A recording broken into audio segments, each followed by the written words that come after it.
Hello everyone, welcome back to the rule of law. आज का जो हमारा टॉपिक होने वाला है इंडियन पिनल कोड 1860 का। कौन सा टॉपिक होगा? जैसा कि हम पहले भी डिस्कस कर चुके हैं कि हम जनरल एक्सेप्शंस पर अब वीडियो बना रहे हैं। तो जनरल एक्सेप्शंस के अंदर हमने सेक्शन 76 से लेकर 81 तक तो कवर कर लिया था। उसके आगे का आज हम कंटिन्यू करते हैं। अब जो हम सेक्शन डील करने जा रहे हैं आज, उसमें हम बात करेंगे सेक्शन 82 एंड 83 की। बेसिकली जो सेक्शन 82 एंड 83 है, ये हमारी बात करता है चाइल्ड की। देखिए, यही दो एक सेक्शन है इसके जनरल एक्सेप्शन के अंदर जो कि चाइल्ड से रिलेटेड बात करते हैं कि चिल्ड्रंस जो हैं, बच्चे हैं, उनको जो एग्जम्पशंस दी गई हैं वो कौन कौन सी, कहाँ एग्जम्पशंस दी गई हैं उन्हें और क्यों उन्हें एग्जम्पशन दी है। बेसिकली देखिए, एक कॉमन सेंस की हमारे माइंड में एक बात आती है कि बच्चे हैं, उनको तो एग्जम्पशंस मिलनी चाहिए, लेकिन मिलनी तो चाहिए, उसके लिए सेक्शन कौन सा है, उसके लिए हमारी आज की ये वीडियो है। तो जो सेक्शन 82 एंड 83 है, ये दो पार्ट्स में इसलिए डिवाइड किया गया है क्योंकि इसमें एज ग्रुप की बात करते हैं। जो हमारा सेक्शन 82 है वो हमारी बात करता है कि जो बच्चे 7 साल से कम की उम्र के हैं, उनसे रिलेटेड जो भी हमारी एग्जम्पशंस होंगी, जो भी वो ऑफेंस करेंगे, उससे रिलेटेड जो एग्जम्पशंस हैं उनकी बात करता है हमारा सेक्शन 82। और जो सेक्शन 83 है वो हमारी बात करता है कि जो upward the 7 years and below the 12 years, कौन सी? Upward the 7 years and below the 12 years, मतलब कि जो 7 साल से ऊपर हैं और 12 साल से कम के बच्चे हैं, उन्हें भी इम्यूनिटी दी जाएगी। लेकिन जो इम्यूनिटी हमारी सेक्शन 83 में है, जो चिल्ड्रन हमारे एज ग्रुप के 7 years above and 12 years below के हैं, उनको हम पार्शियल इम्यूनिटी देते हैं।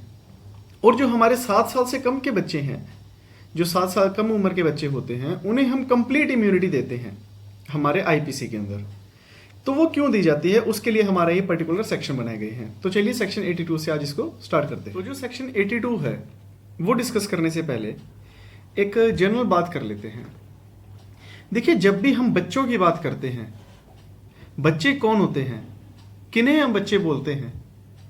बच्चे वो हमारी आईपीसी में डील करे गए हैं कि बच्चे वो होते हैं जो कि डिफ्रेंशिएट नहीं कर पाते अच्छे और बुरे में, सही और गलत में, क्या कर रहे हैं क्या नहीं, क्या करना चाहिए क्या नहीं करना चाहिए। और बहुत सारे फैक्टर्स होते हैं जो कि आप और हम समझ सकते हैं, लेकिन हम बच्चों को नहीं समझ सकते कि ये बच्चे क्या समझ सकते हैं इस बात को। जो 7 साल से नीचे का बच्चा होगा, मान लीजिए कोई 5 साल का बच्चा है, 5 साल का बच्चा क्या होता है, उसे क्या पता होता है? 5 साल का बच्चा अगर हम जनरली लेके चलें, केजी या फर्स्ट में होता है, केजी या फर्स्ट के बच्चे से हम क्या एक्सपेक्ट कर सकते हैं कि क्या उसकी मेंटल इंटेंशन होगी कुछ क्राइम करने की? क्या उसका एक्विजिट मेंजरिया होगा? क्या उसके माइंड में गिल्टी इंटेंशन हो सकती है? क्या होगा उसके माइंड में, बताइए आप। तो ये जनरल एक प्रूडेंस की बात आती है हमारे यहाँ पर कि उसका जो माइंड है वो इतना मैच्योर नहीं है कि वो एक चीज़ को समझ सके और उस समझने के बाद वो कोई क्राइम कर सके। तो यहाँ से हम इस बात को ये मान के चलते हैं कि जो बच्चा 7 साल से नीचे है वो इमैच्योर है एक बात को समझने के लिए, एक एक्ट को समझने के लिए, एक अच्छे बुरे को समझने के लिए, और जो वो कर रहा है उसे करना चाहिए या नहीं करना चाहिए, इस बात को समझने के लिए। तो उसे हम बोलते हैं डोली इन कपैक्स। क्या वर्ड यूज किया मैंने? डोली इन कपैक्स। डोली इन कपैक्स वर्ड का मतलब क्या है? देखिए, डोली इन कपैक्स का मतलब होता है कि जो पर्सन इनकैपेबल होता है committing an offence, offence commit करने के लिए जो पर्सन इनकैपेबल होता है, और जो एक माइनर होता है और जो एक डिस्टिंग्विश नहीं कर सकता कि जो एक सही है और गलत है, उसमें डिस्टिंग्विश नहीं कर सकता, उसे हम डोली इन कपैक्स बोलते हैं। तो यही बात जो मैंने आपको बताई, यही हमारा बात करता है सेक्शन 82। सेक्शन 82 क्या बोलता है? देखिए, इसका टाइटल देखिए क्या बोलता है। सेक्शन 82 का टाइटल बोलता है act of a child under 7 years of age. Under 7 years of age, यहां एक बात नोट कीजिएगा कि जो अंडर 7 ईयर्स ऑफ एज है और जो सेक्शन 83 है वहां बात करता है अबव 7 ईयर्स ऑफ एज। तो 7 ईयर्स ऑफ एज कहां जाएगी? सबसे पहले हम 82 पढ़ते हैं, फिर इस बात का मैं आंसर दूंगा जब 83 में आऊंगा। तो 82 बोलता है act of a child under 7 years of age, nothing is an offence which is done by a child under 7 years of age. तो अंडर 7 years ऑफ एज वो हो गया जो 6 साल 364 दिन का बच्चा भी है, वो अंडर 7 years ऑफ एज है। और जो 6 साल 365 दिन का हो गया, जिस दिन उसकी डेट ऑफ बर्थ मान लीजिए 1 जनवरी 2000 थी, और वो 1 जनवरी 2007 को जो उसकी एज हो गई वो 7 years हो गई, तो वहां पर वो बच्चा 7 साल का हो गया। लेकिन अगर ईयर 2006 दिसंबर 29 या दिसंबर 29 को वो बच्चा below the 7 years of age रहेगा, ये हमारा लॉ बोलता है। तो जब भी वो बच्चा कोई ऑफेंस करेगा जो under the age of 7 years है, उसे हम डोली इन कैपेक्स बोलते हैं और उसे हम कंप्लीट इम्यूनिटी देते हैं। कंप्लीट इम्यूनिटी, देखिए यहां पर वर्ड यूज नहीं किया गया है कंप्लीट इम्यूनिटी, मैं आपको बता रहा हूं क्योंकि ये आपको समझने की बात है। कंप्लीट इम्यूनिटी का मतलब क्या है, वो कंप्लीटली इम्यून है, उसे कोई भी पनिशमेंट नहीं होगी, वो शैल प्रिजम्पशन है कि वो जो बच्चा है वो डोली इन कैपेक्स है, वो इनकेपेबल ऑफ अंडरस्टैंडिंग है बिटवीन राइट एंड रॉन्ग, तो उसे हम कोई भी पनिशमेंट नहीं देंगे। तो ये हमारा सेक्शन 82 यहां पर क्लियर होता है। अब हम बात करते हैं सेक्शन 83 की। सेक्शन 83 बहुत ही इंपॉर्टेंट है। ये मैंने आपको स्टार्टिंग में क्या बताया था, एक बात बोली थी मैंने आपको कि जो सेक्शन 82 है वो हमें देता है पार्शियल इम्यूनिटी, और जो सेक्शन 80 मैं आपको गलत बोल गया, सेक्शन 82 बोलता है हमारा कंप्लीट इम्यूनिटी, हमें कंप्लीट इम्यूनिटी देता है सेक्शन 82। लेकिन जो सेक्शन 83 है वो क्या बोलता है, पार्शियल इम्यूनिटी। मैंने आपको पार्शियल इम्यूनिटी वर्ड यूज किया था। पार्शियल इम्यूनिटी वर्ड क्यों यूज किया गया है, उसके लिए हमें ये समझना पड़ेगा। तो सबसे पहले हम इसका टाइटल पढ़ते हैं सेक्शन 83 का। ये बोलता है act of a child above 7 years and under 12 years of immature understanding. यहां पर 2 वर्ड नोट करने के हैं टाइटल के अंदर। एक तो ये सबसे पहला अबव 7 years और दूसरा इमेच्योर अंडरस्टैंडिंग। जो सबसे पहला वर्ड मैंने आपको बताया वो कौन सा, अबव 7 years। तो जो मैंने आपसे पीछे क्वेश्चन रेज किया था 82 के अंदर कि जो 7 years का बच्चा होगा वो कहां जाएगा, तो जो बच्चा 7 साल का है वो भी इसके अंदर कवर होगा, क्योंकि बिलो 7 years के अंदर हम उसे कंसिडर नहीं कर सकते 7 साल के बच्चे को। ये बहुत ही बड़ा क्वेश्चन उठ जाता है एक कि अगर 7 साल के किसी बच्चे ने कोई क्राइम किया है तो क्या वो इसके अंदर आ जाएगा 82 के अंदर, और जो 83 के अंदर है वो अबव 7 years की बात करता है, तो 7 years का कहां जाएगा। तो ये एक प्रिजम्पशन है कि जो 7 years का बच्चा होगा वो भी हमारा 83 के अंदर आ जाएगा। तो यहां पे एक दूसरी बात जो आती है वो आती है immature of understanding, of immature understanding. उसके लिए हम इस वर्ड को समझने के लिए हम इसका सेक्शन कंप्लीट पढ़ लेते हैं। तो देखिए सेक्शन जो बोलता है nothing is an offence which is done by a child above 7 years of as and under 12 who has not attend sufficient maturity of understanding to जज, अंडरलाइन कर लीजिएगा इस बात को, sufficient maturity of understanding to जज, to जज को underline कीजिएगा, ऑफ द नेचर को भी अंडरलाइन कीजिएगा, and consequence of his conduct on that occasion, इसको आप हाईलाइट कर लीजिएगा, अंडरलाइन नहीं, इसको हाईलाइट कीजिएगा, ऑन दैट ओकेजन को। रीजन बताता हूं क्यों।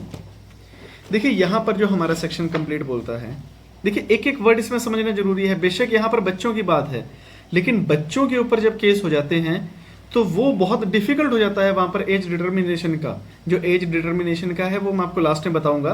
तो सबसे पहले हम जो बात कर रहे हैं यहाँ पर वो हम यहाँ पर समझ लेते हैं कि जो सफिशिएंट मैच्योरिटी की बात करते हैं हम यहाँ पर। देखिए जो सफिशिएंट मैच्योरिटी की बात है उसके लिए हम क्या देखेंगे कि जो मैच्योरिटी है, सेक्शन क्या बोलता है, लास्ट में क्या मैंने आपको हाईलाइट करवाया था, ऑन दैट ओकेजन। कि कहने का मतलब इसमें यह है कि जो बच्चा 7 साल से ऊपर है या 7 साल का है और 12 साल से नीचे है, 12 साल नहीं आएगा इसमें, ये बात याद रखिएगा। Below 12 years doesn't mean 12 years, it is only below 12 years. Above the 12 years it is presumed that he has the sufficient maturity to know what he is doing. तो जो 12 साल से नीचे हैं और 7 साल या 7 साल से ऊपर के बच्चे हैं वो इसके अंदर कंसिडर होंगे, और उसकी वहाँ पर ये देखा जाएगा जब भी वो कोई एक्ट करेगा, क्राइम करेगा, कि उसे वहाँ पर सफिशिएंट मैच्योरिटी थी या नहीं। सफिशिएंट मैच्योरिटी वहाँ पर उस ओकेजन की देखी जाएगी। इसके लिए मैं आपको वेरियस केस लॉज भी बताऊंगा, क्योंकि ये बात इसलिए समझनी जरूरी है कि ये नहीं आप ले ले सकते कि इस बच्चे का माइंड पहले ही मैच्योर था, कि इसको तो शुरू से ये बहुत तेज बच्चा रहा है बचपन से ही, तो इसने जो क्राइम किया है वहां भी इसकी ओकेजनली इंटेंशन रही होगी। नहीं, यहां पर जो सेक्शन बोलता है कि जिस टाइम वो क्राइम करेगा उस टाइम पर वहां पर उसकी ओकेजन, जो उसकी इंटेंशन है, वो होनी जरूरी है। तो यहां पर लास्ट लाइन देखनी बहुत जरूरी है सेक्शन 83 की। तो इसके लिए हमारे पास एक केस है, Ulla Mahapatra versus king emperor का 1950 ओडिशा का केस है। Ulla Mahapatra versus king emperor का 1950 ओडिशा का केस। इस केस में क्या हुआ था कि एक 10 साल की बच्ची थी। देखिए 1950 का केस है, उस टाइम पर चाइल्ड मैरिज होती थी। तो चाइल्ड मैरिज उस बेटी की हो गई, तो उसका ससुर और उसका पति उसके ऊपर क्रुएलिटी करता था। तो क्रुएलिटी करते थे, तो उस लड़की ने एक दिन रात को प्लान बनाया, 10 साल की बच्ची ने, कि वो रसोई में गई, उसने वहां पर शार्प एक वेपन लिया और उससे अपने ससुर की डेथ कर दी। उसके फादर इन लॉ की उसने डेथ कर दी। तो उसके बाद वो चुपचाप जाकर वहां पर सो गई अपने बेड पर। तो वहां से ये हेल्ड हुआ कि जो वो लड़की थी उसकी इनफ मैच्योरिटी थी कि उसे पता था कि उसने जो क्राइम किया है वो क्या है, उसे अंडरस्टैंडिंग थी वहां पर। तो ऐसे ही और भी केस है मेरे पास। Hira Lal Malik versus state of Bihar 1977 का सुप्रीम कोर्ट का है, और मरी माथु वर्सेस एम्परर का है। मरी माथु वर्सेस एम्परर का 1909 का केस है। एक बार ये भी समझ लीजिए आप, एक आपको डिफ्रेंसिएशन मिल जाएगा यहाँ पर। मरी माथु वर्सेस एम्परर का जो केस है वो क्या था, इसमें भी एक 10 साल की बच्ची थी। 10 साल की बच्ची की मदर जो है वो मजदूर थी। वो मजदूर थी तो उसने क्या किया कि गरीब थे वो काफ़ी, तो उस लड़की को मजदूरी करते टाइम, उसकी माँ जब मजदूरी कर रही थी, तो उसे एक खेलते खेलते एक चांदी का सिक्का मिलता है। तो जब चांदी का सिक्का मिलता है वो अपनी माँ के पास जाती है, कहती है कि माँ कि ये चांदी का सिक्का बेच दो और हमारी गरीबी दूर हो जाएगी। तो यहाँ पर जो कोर्ट है उसने क्या हेल्ड किया कि जो बच्ची है कि उसने आउट ऑफ द इनोसेंस ये बात करी है, आउट ऑफ द इनोसेंस जो है ये एक्ट किया गया है, और किसी भी टाइप का उसका कोई प्लानिंग नहीं थी इसके अंदर कि मैं कहीं पर जाऊं वहां से वो चांदी का सिक्का उठा लूं या फिर मुझे कोई दे देगा चांदी का सिक्का। नहीं, ऐसी कोई भी बात यहाँ पर नहीं निकल कर आई। वो आउट ऑफ द इनोसेंस एक बात हुई है, उसे अचानक मिला एक चांदी का सिक्का खेलते हुए, तो उसे लगा कि हमारी इससे गरीबी दूर हो जाएगी, तो उसने उठाकर लाकर अपनी माँ को दे दिया। लेकिन अगर वो यहाँ पर वो बच्ची वो चांदी का सिक्का उठाकर सुनार को बेच आती, चोरी छुपे ले जाकर, तो वहां पर वो लड़की गिल्ट इंटेंशन हो जाती। तो देखिए यहां से मैंने आपको इसका एक डिफरेंशिएशन क्लियर कर दिया। अब हम बात करते हैं कि जब भी कोई जज एक चाइल्ड को कन्विक्ट करेगा तो उसके लिए वो क्या क्या चीजें नोट करेंगे। तो उसके लिए कुछ चेक्स रखे गए हैं, वो मैं आपको जरा एक शेयर कर देता हूं। जो चेक्स हैं वो सबसे पहला ये है कि जो एक्ट है उसकी नेचर देखी जाए, और दूसरी है कि सब्सिक्वेंट उसका कंडक्ट देखा जाए, और तीसरी बात है कि उसके फैक्टर्स देखे जाएं, उसके साथ रिलेटेड फैक्टर्स, उसके क्या बोलते हैं हम इसे लीगल लैंग्वेज में इलाइड फैक्टर्स, उसके इलाइड फैक्टर्स देखे जाएं। और क्या देखेंगे, उसका अपीयरेंस देखेंगे कि उसमें उसके एक्ट के लिए, उस एक्ट के ऊपर उस बच्चे का अपीयरेंस कैसा था। तो यहाँ पर ये सारे एक्सपेक्ट कोर्ट देखेगी। तो लेकिन इसमें एक बात और नोट करने की है कि जो मैंने आपको स्टार्टिंग में भी बताई थी कि यहाँ पर कोर्ट जो है बच्चे का प्रीवियस कंडक्ट नहीं देखेगी किसी भी तरीके से, कि जो बच्चे का प्रीवियस कंडक्ट जैसा भी रहा हो वो वहां पर कोर्ट बिल्कुल भी नहीं देखेगी। जो उसका at the time of offence था वही उसका नेचर देखा जाएगा। तो इसके लिए फिर जो हमारी नेक्स्ट बात आती है वो ये आती है कि 12 साल से ऊपर के बच्चे को इम्यूनिटी नहीं देनी। तो इसके ऊपर मेरे पास एक केस है बहुत इंपॉर्टेंट, वो है कालका प्रसाद वर्सेस स्टेट ऑफ यूपी का 1959 का इलाहाबाद का केस है। ये जो इलाहाबाद का केस हुआ, इसके अंदर क्या था, इसके अंदर ये हेल्ड किया गया कि जो बच्चा 12 साल से ऊपर होगा उसको हम किसी भी टाइप से इम्यूनिटी नहीं देंगे क्रिमिनल लायबिलिटी की, बेशक उसका माइंड वो था, इमेच्योर था बच्चे का। देखिए हम बेसिकली क्या बोल देते हैं कि भोला है, वो बच्चा भोला है, शरीफ है, तो वो भोला है, उसे पता नहीं लगा, 15 साल का है अभी। तो भोले का हम एक जनरल कॉन्वर्टेशन अगर लेके चले तो बेवकूफ़, देखिए बेवकूफ़ बोलना तो नहीं चाहिए मुझे, बट उसे हम एक तरीके से ऐसे कह सकते हैं समझने के लिए कि हम भोला कह देते हैं उसे, कि उसे समझ नहीं है बच्चे को, 12 साल से ऊपर, 13 साल का 14 साल का बच्चा है तो भोला है बेचारा। तो वो जो भोला है वहाँ उसे इम्यूनिटी नहीं दी जाएगी। तो हमारा लॉ बोलता है, उसके लिए प्रिजम्पशन है कि उसे वहाँ पर मैच्योरिटी थी। तो उसके लिए हमारा कौन सा केस आ गया, कालका Prasad state versus state of UP का 1959 का इलाहाबाद का केस है। तो जो इसके बाद हमारा एक क्वेश्चन रेज हुआ, जो कि मैंने आपको बताया था लास्ट में डिस्कस करूंगा, ये एंड है हमारा वीडियो का, ये लास्ट टॉपिक है जो कि बोलता है हमारी एज डिटर्मिनेशन की। जो हमारी एज डिटर्मिनेशन होगी बच्चे की वो कैसे होगी, उसके लिए भी एक हमारा एक इम्पॉर्टेंट केस हुआ। वो कौन सा था, Rajendra Chandra versus state of Chhattisgarh का है, 2002 सुप्रीम कोर्ट का। तो जो यहाँ पर ये केस हुआ 2002 सुप्रीम कोर्ट में, इसमें सुप्रीम कोर्ट ने ये हेल्ड किया कि सबसे पहले आप बच्चे की एज डिटरमाइन करेंगे उसके ऊपर ट्रायल चलाने से पहले। जब भी एक बच्चे के ऊपर ट्रायल चलाएंगे आप, तो उसके लिए आप उसकी एज डिटरमाइन करेंगे। तो उसके लिए हमारी ये सुप्रीम कोर्ट की जजमेंट थी। फिर वो आप कैसे कैसे करेंगे, उसके लिए हमारे पास एक केस और है, Bhola Bhagat versus state of Bihar का 1998 का सुप्रीम कोर्ट का है। Bhola Bhagat versus state of Bihar 1998 supreme court. इसमें ये हुआ था कि इसमें भी यही बात हेल्ड हुई थी कि जो सुप्रीम कोर्ट है, जो कोर्ट है बेसिकली कोई भी कोर्ट है, तो वो एज डिटरमाइन करेगी सबसे पहले उसको ट्रायल चलाने से पहले। और Bhupram versus state of UP 1989 supreme court, Bhupram versus state of UP 1989 supreme court, इसमें क्या हेल्ड हुआ कि जो मान लीजिए कोई एज उसकी डिटर्मिनेशन करने में प्रॉब्लम आ रही है, उसका एक स्कूल सर्टिफिकेट है और एक मेडिकल एज सर्टिफिकेट है। तो एक देखिए मेडिकल एज सर्टिफिकेट क्या होता है, अगर मान लीजिए किसी पर्सन की, किसी बच्चे की एज डिटरमाइन नहीं हो रही है, तो यहाँ से कुछ इसको कुछ बोलते हैं यहाँ के पार्ट को, यहाँ से वो मेडिकल टेस्ट लिया जाता है जिससे कि पता लग जाता है कि आपकी एज कितनी है। लेकिन जो वो एज होती है मेडिकल एज, वो +&-2 हो जाती है या ज़्यादा भी हो जाती है कभी कभी। तो जो वो +& हो जाती है तो उसमें एग्जैक्ट डिटर्मिनेशन नहीं आती।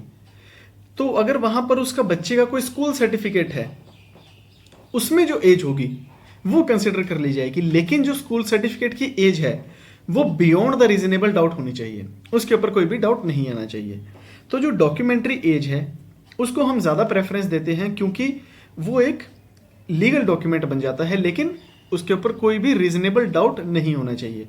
तो आई होप कि यहाँ से जो आपको सेक्शन 83 है वो भी समझ आ गया होगा। तो यहाँ से हमारी कंप्लीट एक वीडियो जो है 82 एंड 83 की चाइल्ड के ऊपर जो जनरल एक्सेप्शंस हैं वो आपको क्लियर हो गई होंगी। सेक्शन 82, 83 आप इसके इंपॉर्टेंट नोट्स बना लीजिएगा। तो आई होप कि आपको जो वीडियो है वो पसंद आ गई होगी। पसंद आई हो तो इसको एक लाइक ज़रूर कीजिएगा फ्रेंड्स, और अपनी फैमिली और फ्रेंड के साथ इसे शेयर ज़रूर कर लीजिएगा। और गाइज मैं देख रहा हूँ कि आप लोग देख रहे हैं, लेकिन कुछ लोगों ने 50% से ज़्यादा लोगों ने मेरे चैनल को सब्सक्राइब नहीं किया है। तो आप प्लीज़ सब्सक्राइब कर लें, और आपकी कोई भी क्वेरी है तो प्लीज़ मुझे कमेंट सेक्शन में ज़रूर पूछें। और अगर आपका कोई सजेशन है गुड या बैड, कुछ मुझे इंप्रूवमेंट करनी चाहिए आपको बताने के लिए, तो वो भी आप मुझे कमेंट सेक्शन में बता सकते हैं without any hesitation. So thank you so much everyone, bye bye, take care.